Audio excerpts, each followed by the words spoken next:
शांति और खुशी हर किसी को चाहिए होती है, लेकिन केवल उन्हें ही प्राप्त होती है जो अपने सपनों के लिए त्याग करना जानता है।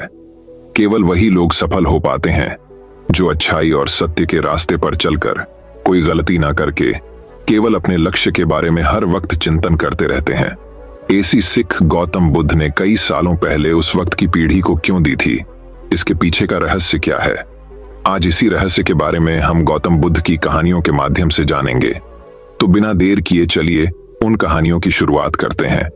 पहली कहानी दोस्तों, कई लोगों का कहना होता है कि अगर उनकी परिस्थिति अच्छी होती तो वह जीवन में बड़ा मुकाम हासिल कर लेते। लेकिन क्या उनके गरीब रहने के पीछे की सच्चाई यही होती है? यही आज हम एक कहानी के माध्यम से जानेंगे। दोस्तों, बहुत समय पहले की बात है। पुराने गुरुकुल में एक सुबह एक गुरु अपने शिष्यों को प्रवचन दे रहे थे। वो शिष्यों से कह रहे थे कि जब कभी भी आप शांत मन से बैठकर सोचेंगे तो आप यह महसूस करेंगे कि ये ब्रह्मांड, ये प्रकृति, ये सबको समान रूप से अवसर देती हैं। या हर एक के लिए अपार संभावनाएं हैं, अथाह भंडार है जो जितना चाहे ले सकता है।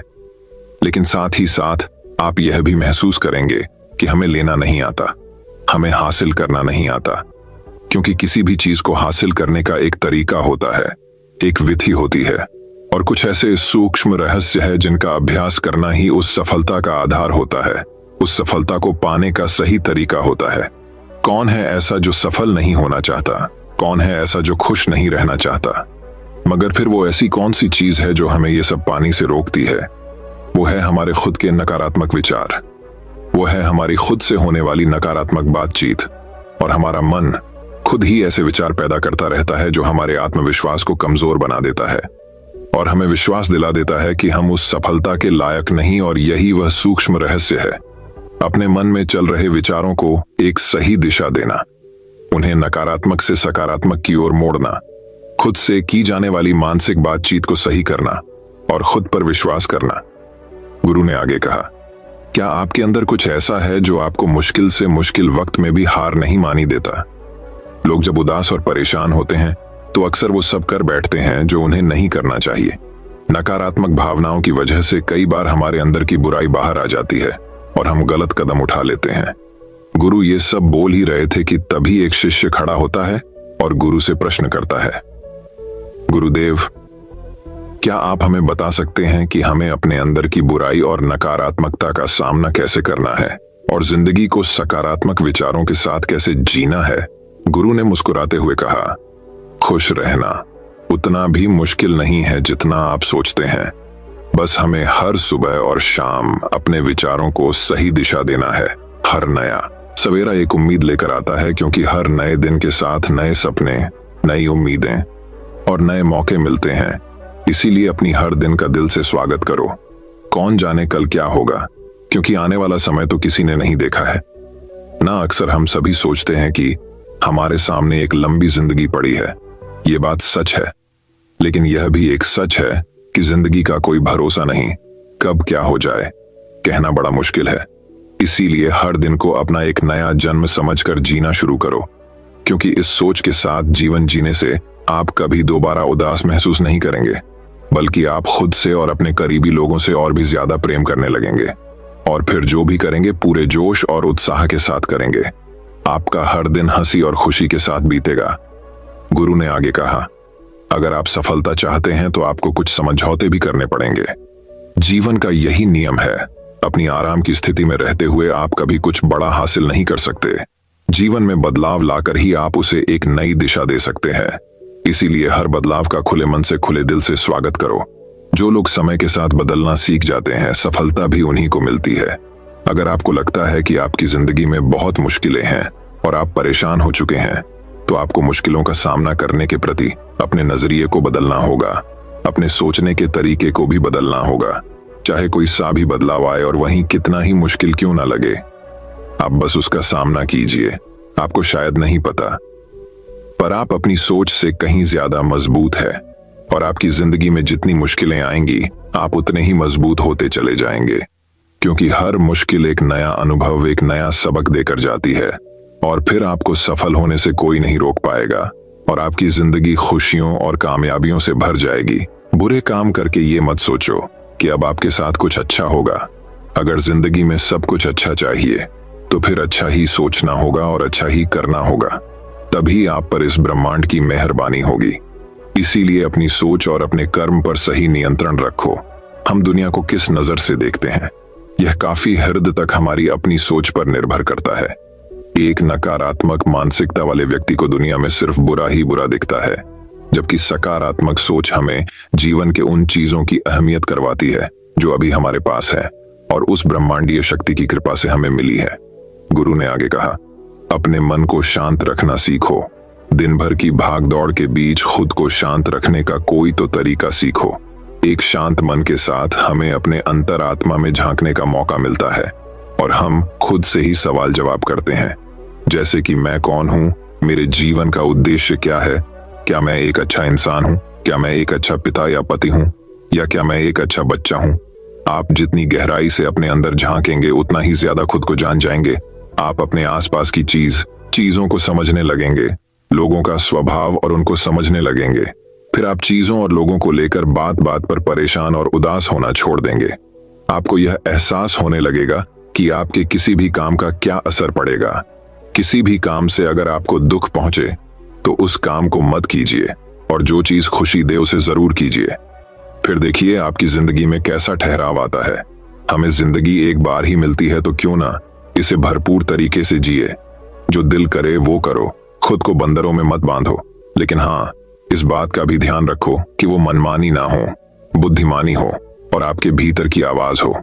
इसीलिए कुछ भी करने से पहले अपनी अंतरात्मा की आवाज सुनो। आपके दिल की चाहत कुछ भी हो सकती है, जैसे कोई नया व्यापार शुरू करना, किसी नए शहर में जाकर अपनी किस्मत आजमाना या फिर कुछ महत्वपूर्ण हासिल करना। जो भी आपके दिल में है उसे पाने के लिए कम से कम एक बार अपना संपूर्ण प्रयास जरूर करो। ये मत सोचो कि इसका परिणाम क्या होगा। जो मन में है बस उसे कर डालो। अक्सर हम उधेड़बन में फंस जाते हैं क्योंकि हमारा दिल कुछ कहता है और दिमाग कुछ और, लेकिन प्रयास करने पर ज्यादा से ज्यादा आपके साथ क्या हो सकता है, यही ना कि आपको सफलता नहीं मिलेगी। गुरु ने आगे कहा, लेकिन कम से कम आपको इस बात का पछतावा तो नहीं रहेगा कि आपने कोशिश नहीं की। कुछ ना करने से तो बेहतर है कि हम उस काम को करके उसमें असफल हो जाएं। गुरु ने आगे कहा, आपकी अंतरात्मा आपकी भलाई चाहती है।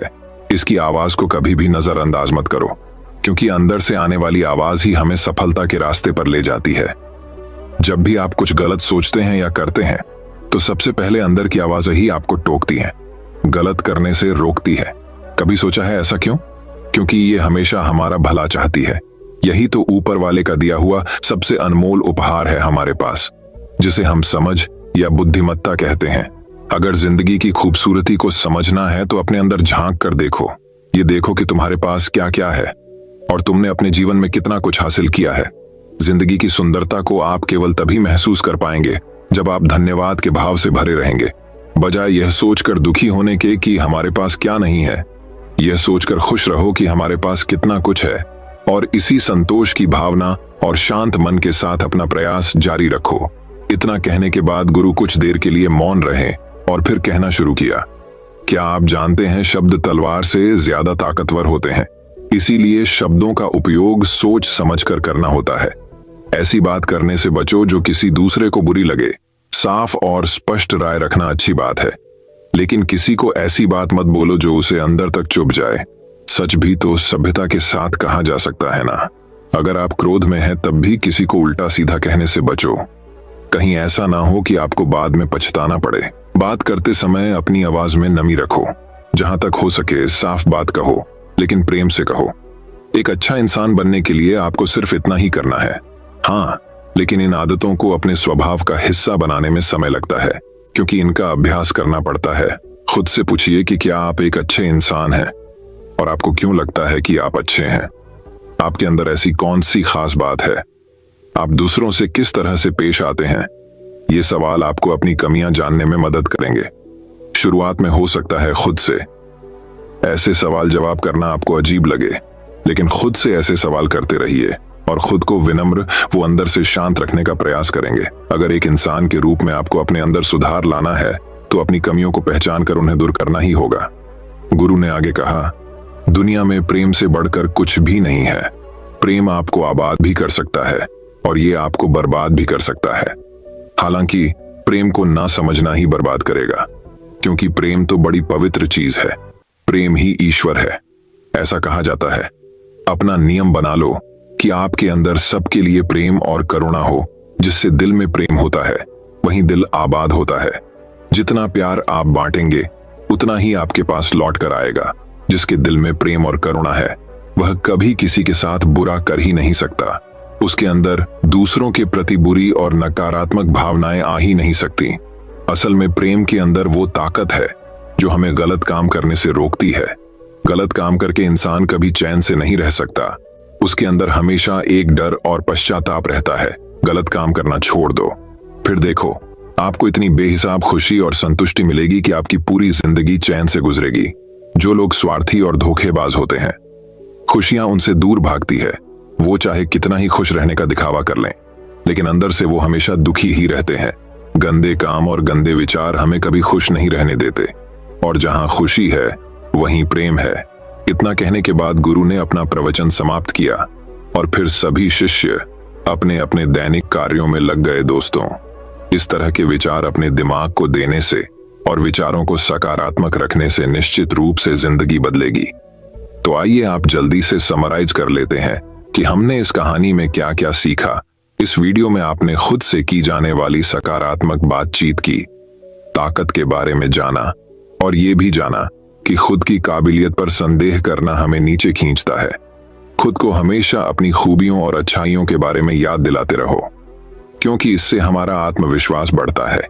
इस वीडियो में आपने ये भी सीखा कि हमें अपने अंतर्मन की आवाज भी सुननी चाहिए। हमें अपनी कमियां, अपनी खूबियां और अपने लक्ष्य स्पष्ट रूप से पता होने चाहिए। हमेशा सकारात्मक सोच रखनी है और यह याद रखिए कि अगर हम ठान लें तो जीवन में कुछ भी असंभव नहीं। आपने इस कहानी में अच्छाई की और एक अच्छा इंसान बनने की अहमियत के बारे में भी जाना। असल में अच्छा होना सफल होने से भी ज्यादा जरूरी है। दुनिया में पहले से ही काफी बुराइयां हैं और हमारे अंदर की बुराई हमें मानसिक और शारीरिक दोनों तरफ से कमजोर बनाती है। इसलिए जितना हो सके अपने मन और विचार दोनों पवित्र रखो। अच्छा सोचो, अच्छा करो और अपने अंदर की बुराई को सिर पर मत उठने दो। ये सब करना हमारे ऊपर ही तो है। जहां भी जाओ लोगों का भला करने का प्रयास करो, क्योंकि इससे जो खुशी मिलती है वो कभी फीकी नहीं पड़ती। इस दुनिया में अच्छे लोगों की बेहद कमी है, इसलिए जितना हो सके अच्छा सोचो और अच्छा करो। तो फिर देर किस बात की है, आज और अभी से अपने सपने पूरे करने में जुट जाओ। तो दोस्तों, अब चलिए हमारी दूसरी कहानी की शुरुआत करते हैं। दूसरी कहानी। दोस्तों, इस दुनिया में कई लोग ऐसे हैं जिन्हें दान देना बिल्कुल पसंद नहीं होता। वह अपनी कंजूसी और लालच को अपने दान और पुण्य कार्य के बीच लाते हैं।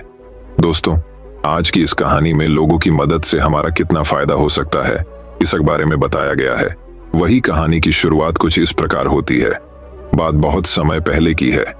एक गांव में रामलाल नाम का एक लोहार रहता था। उसके परिवार में उसकी पत्नी और एक प्यारी सी बेटी थी जिसका नाम कोमल था। रामलाल बहुत ही मेहनती व्यक्ति था। एक दिन की बात है, रामलाल ने सुबह सुबह अपनी पत्नी को बोला कि कुछ रोटी बना दो, मुझे दुकान में कुछ सामान लाना है तो आज शहर जाना होगा। शहर से लौटने में रात हो जाएगी। उसकी पत्नी ने रामलाल के लिए रोटी बना दी। उसके बाद रामलाल अपनी बेटी कोमल से पूछता है, मैं शहर जा रहा हूं, क्या तुम्हें कुछ चाहिए? उसकी बेटी ने उसे एक गुड़िया लाने को बोला। उसके बाद रामलाल शहर के लिए घर से निकल जाता है। शहर जाने के रास्ते में एक घना जंगल पड़ता है। वही उस जंगल में जंगली जानवर होते हैं। रामलाल जंगल पार करने के लिए तेज चलता हुआ जाता रहता है। तभी उसे एक बाबा पेड़ के नीचे बैठा मिलते हैं। रामलाल भी थका हुआ होता है। वह बाबा के पास जाकर बैठ जाता है और पूछता है, बाबा, आप इस घने जंगल में आराम से कैसे बैठे हैं? बाबा बोले, बेटा, रामलाल मैं तुम्हारी ही राह देख रहा था। मुझे भूख लगी है। अगर तुम्हारे पास कुछ खाने को तो मुझे दे दो। रामलाल बाबा को अपने थैले से कुछ रोटी निकाल कर दे देता है और बाबा से पूछता है, आप कौन हो बाबा, और आपको मेरा नाम कैसे मालूम है? बाबा ने रामलाला को बोला, मुझे और रोटी चाहिए, क्या तुम मुझे और रोटी दे सकते हो? रामलाल ने थैले से बची रोटी को भी निकालकर बाबा को दे देता है। रोटी खाने के बाद बाबा रामलाल को धन्यवाद देते हैं और बोलते हैं, बेटा, मैंने तो तुम्हारी सारी रोटियां तो मैंने खा ली, अब तुम क्या खाओगे? रामलाल बोलता है, बाबा, मैं शहर जा रहा हूं, वहां मैं किसी दुकान से कुछ लेकर खा लूंगा। मुझे खुशी है कि आपका पेट मेरी रोटी से भर गया। ये बोलकर बाबा से रामलाल जाने की अनुमति लेता है। बाबा रामलाल को एक हथौड़ा देते हैं और बोलते हैं, तुम इसे संभल कर रखना, ये मेरे गुरु ने मुझे दिया था। तुमने मेरा पेट भरा है तो मैं तुम्हें खाली हाथ नहीं जाने दे सकता। रामलाल बोलता है, बाबा मैं एक लोहार हूं और मेरे पास पहले से बहुत सारे हथौड़े हैं, मुझे इसकी जरूरत नहीं है और मैं अभी शहर जा रहा हूं, इसे लेकर कहां कहां जाऊंगा। बाबा ने बोला, ठीक है, मैं इसे तुम्हारे घर मैं कबाड़ के पीछे रख दूंगा, जब तुम शहर से लौटना तो वहां से ले लेना। ये बोलकर बाबा उसके पास से गायब हो गए। रामलाल इधर उधर देखा पर उसे बाबा नहीं दिखे। रामलाल को भी देर हो रही थी, इसलिए वह इस बारे में ज्यादा कुछ नहीं सोच पाता और शहर के रास्ता जाने लगता है। शहर पहुंचकर रामलाल अपनी जरूरत की सभी चीजें खरीद लेता है और अपनी बेटी के लिए गुड़िया भी ले लेता है। फिर भी रामलाल के पास अभी काफी पैसे बचे होते हैं, इसलिए वह सोचता है पत्नी के लिए साड़ी भी ले, वह भी खुश हो जाएगी। यह सोचने के बाद बहुत ही सुंदर साड़ी ले लेता है। रामलाल कुछ खाना चाहता था पर उसका पेट उसे बिल्कुल भरा लग रहा था, जैसे कि उसने अभी अभी कुछ खाया हो। रामलाल शहर में अपना सारा काम खत्म कर घर के लिए चल देता है। रामलाल घने जंगल से जब गुजरता रहता है तो उसे बाबा की याद आती है। वह सोचता रहता है, आखिर वह बाबा कौन थे, वह मुझे कैसे जानते थे। यही सोचते हुए वह अपने गांव भी पहुंच जाता है। घर पहुंचने में रामलाल को काफी देर हो जाता है। जब वह घर के नजदीक पहुंचता है तो उसे भूख का एहसास होता है। वह घर के अंदर जाते ही देखता है कि कबाड़ के पीछे हथौड़ा रखा हुआ है। उसे देखकर वह मुस्कुराता है और अपनी पत्नी और बेटी के लिए लाए उपहार उन्हें दे देता है।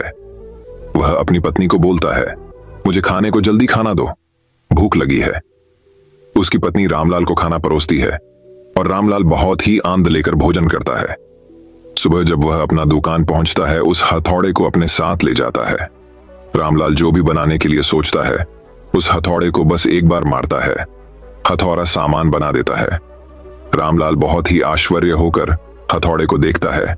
पूरे गांव के लोगों को रामलाल के जादुई हथौड़े के बारे में मालूम हो जाता है। रामलाल की दुकान पर ही सारे गांव वाले आने लगते हैं, बर्तन हो या खेत में काम करने वाला कोई भी सामान रामलाल के हथौड़े से मिनटों में बनकर मिल जाता है। एक दिन गांव के मुखिया ने रामलाल को बुलवाया और बोला, रामलाल क्या तुम सामने वाला पहाड़ तोड़ सकते हो? इस पहाड़ के वजह से शहर जाने में लोगों को ज्यादा तकलीफ होती है, जिसके कारण जंगल के रास्ते जाना होता है। पहाड़ तोड़कर शहर जाने का रास्ता यहां से अगर बन जाए तो बहुत ही अच्छी बात होगी। रामलाल मुखिया को बोलता है, मैं देखता हूं जैसे ही रामलाल ने एक हथौड़ा पहाड़ पर मारा, वह पूरा टूट कर बिखर गया। गांव के सभी लोगों ने उस मलबे को वहां से हटाकर सारे गांव के लोगों ने वहां पानी डालकर बहुत ही सुंदर रास्ता बना दिया। रामलाल की चर्चा आसपास के सभी गांव में भी होने लगी। एक दिन रामलाल ने सोचा, इस हथौड़े से मेरा क्या फायदा है, इससे तो लोगों को फायदा होता है, उनकी चीजें झटपट बनकर उन्हें मिल जाती है। ऐसा सोचकर रामलाल अगली सुबह ही बाबा को ढूंढने जंगल पहुंच जाता है। उसे वह बाबा उसी पेड़ के नीचे बैठे मिलते हैं।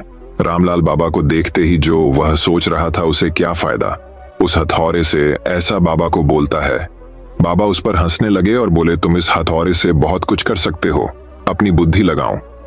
रामलाल अपनी दुकान में जाता है और बाजार में मिलने वाले सारे बर्तन और खेत में काम आने वाले सामान औजार, उसके पास जितना भी लोहा था उन सब का कुछ न कुछ बना दिया, जिसके बाद वह नया दुकान खोलकर बैठ जाता है। बाजार से कम पैसे में चीजें बेचने लगता है। धीरे धीरे वह शहर में भी एक बहुत बड़ी दुकान खोल लेता है और बहुत ही धनी आदमी बन जाता है। रामलाल ने अपनी बुद्धि लगाई, पर बाबा के कहने पर दोस्तों ये कहानी हमें ये शिक्षा प्रदान करती है कि अगर हम किसी की मदद पूरे दिल से करें तब आपको भी उसका कोई न कोई फल जरूर मिलता है। मन में लोगों के प्रति अच्छा भाव रख हमें लोगों की और अपना मदद का हाथ उठाना चाहिए। अगर हमारे पास देने को बहुत हो तो मदद करने में हमें कंजूसी नहीं करनी चाहिए। जो लोग कंजूसी न कर लोगों की सेवा करते हैं, ऐसे व्यक्ति को ही ईश्वर बहुत सारी चीजें प्रदान करते हैं। तो दोस्तों, अब चलिए हमारी तीसरी कहानी की शुरुआत करते हैं। तीसरी कहानी, वही दोस्तों। दूसरी कहानी हमें जीवन में खुशी और सुख कैसे मिलेगा इस पर आधारित है। उस कहानी की शुरुआत कुछ इस प्रकार शुरू होती है।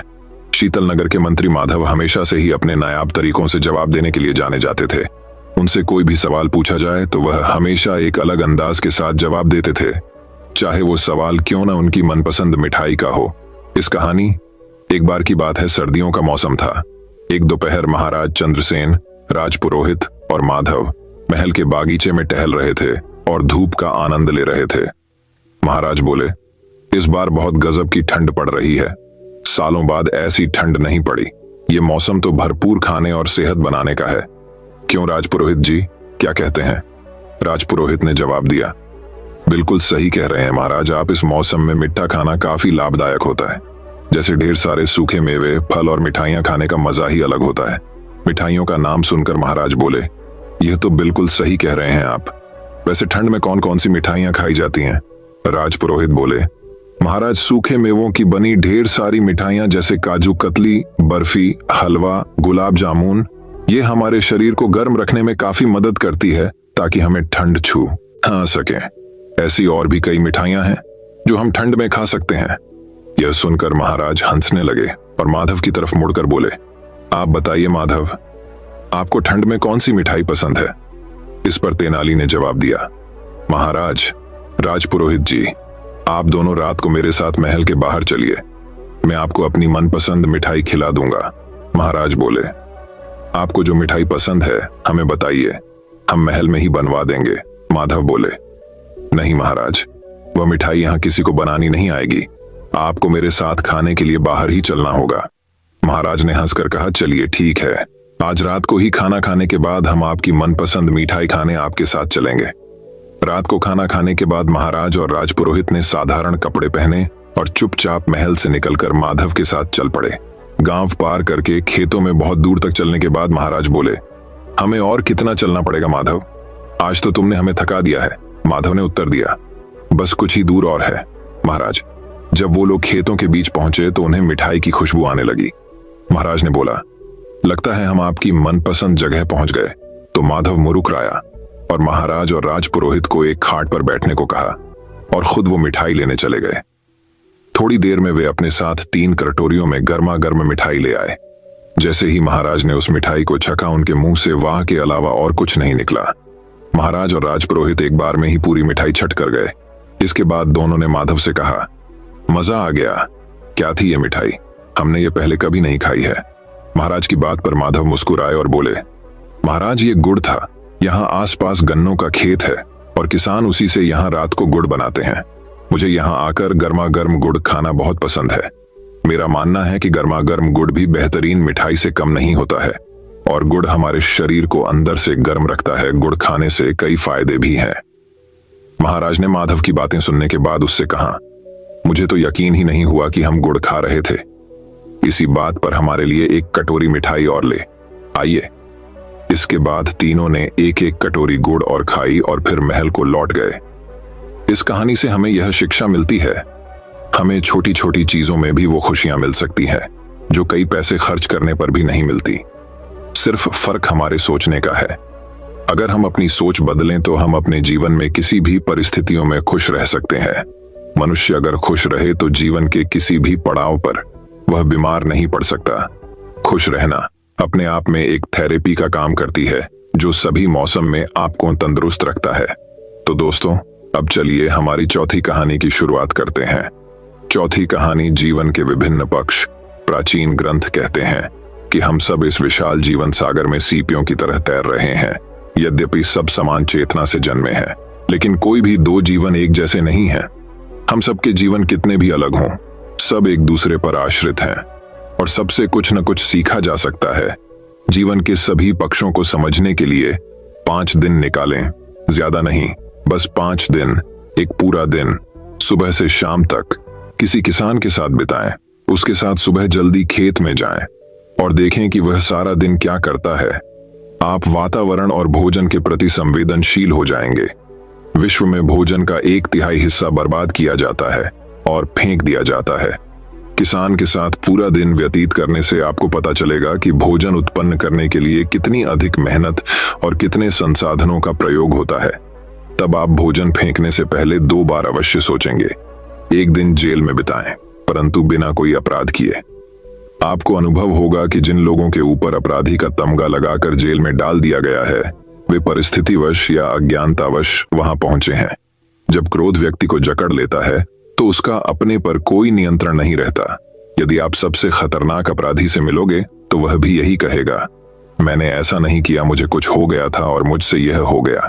यह स्पष्ट हो जाएगा कि प्रत्येक अपराधी के भीतर एक पीड़ित होता है जो सहायता की पुकार कर रहा है। आपके हृदय में करुणा जाग जाएगी। यदि आपके दिल में किसी के लिए घृणा है तो वह भी समाप्त हो जाएगी। तीसरे दिन एक विद्यालय के अध्यापक बन जाए, तब आपको पता चलेगा कि गुरु की आवश्यकता क्या है। जीवन में आप जहां कहीं भी होते हो वहां बहुत से लोगों की आप सहायता कर सकते हैं और मार्गदर्शन कर सकते हैं। यह भीतर गहराई से संतोष प्रदान करता है। ऐसा नहीं है कि जिनके लंबे बाल और दाढ़ी हो वही गुरु हो सकते हैं। हर कोई कम से कम कुछ लोगों के लिए तो गुरु हो ही सकता है।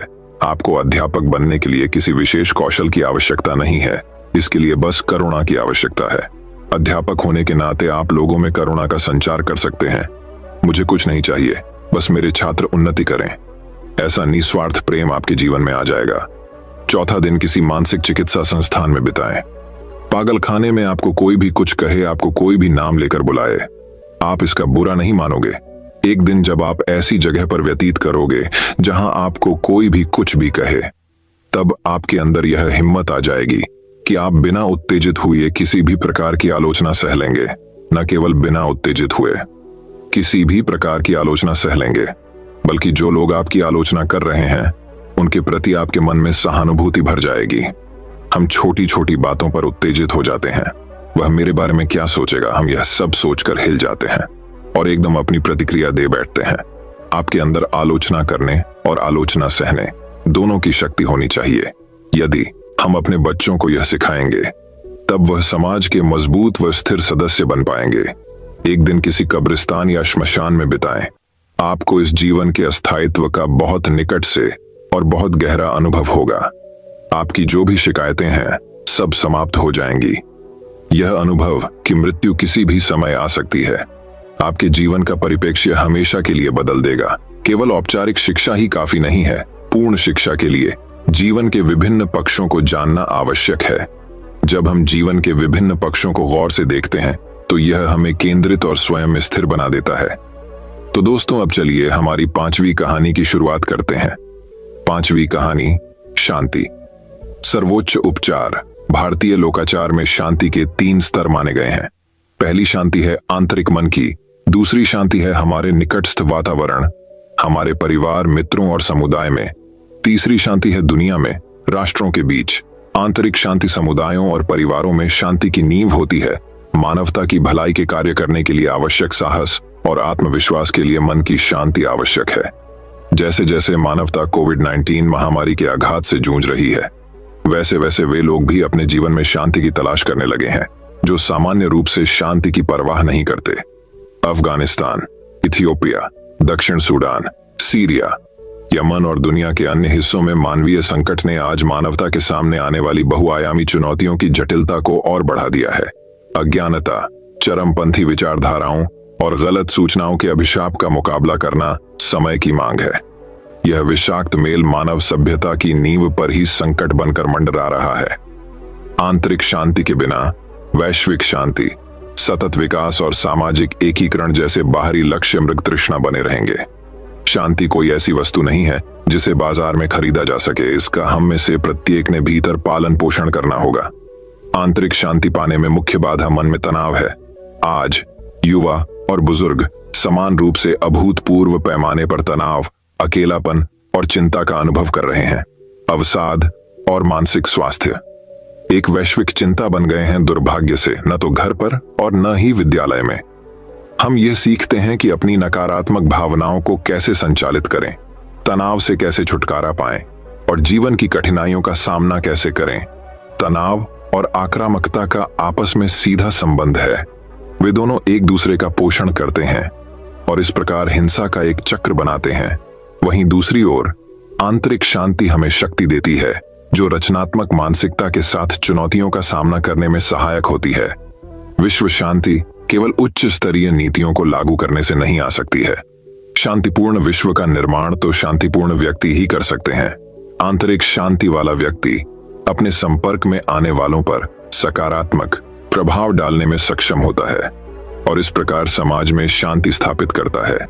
एक व्याकुल मन समाधान नहीं खोज सकता, यह अपने ही भार में झुक जाता है और समस्या को और जटिल बना देता है।